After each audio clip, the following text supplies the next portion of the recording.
मला वाटतं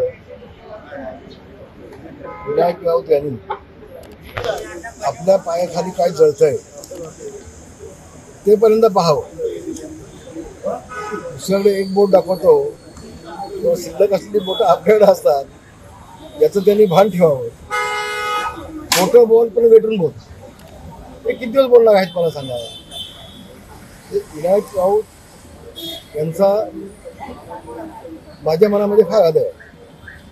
आणि योगेश कदम माझा मुलगा आमदार याला संपवण्यासाठी जेव्हा प्रयत्न चालले होते उद्धव ठाकरेंचे, त्यावेळेला विनायक राऊत हा एकमेव माणूस असा आहे की त्या योगेशची पहिलीच टर्म आहे, त्याच्यावरती अन्याय नका घेऊ हे सांगणारा हा एकच माणूस होता. याची मला जाणीव आहे. हा माणूस प्रामाणिक आहे हे मला माहिती आहे. पण एकच विनायक राऊत सांगतो, कालच मी मुख्यमंत्र्यांकडे बसलो होतो, 2 तास आमच्या दोघांची चर्चा झाली. तिकीट वाटपामध्ये कुठलंही अडचण नाही. एकनाथ शिंदेच्या मुलाला तर मुळीच नाही.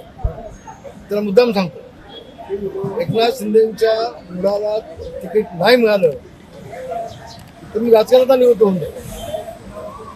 मी त्याला आव्हान देतोय. एकाच खोटं बोल पण वेटून बोल आणि लोकांना जे आपण सांगतोय तुम्ही जबाबदार नागरिक आहात, जबाबदार नेते आहात, तुम्ही आता विद्यमान खासदार आहात, आपण काय बोलतो एवढं भान ठेवावं ना.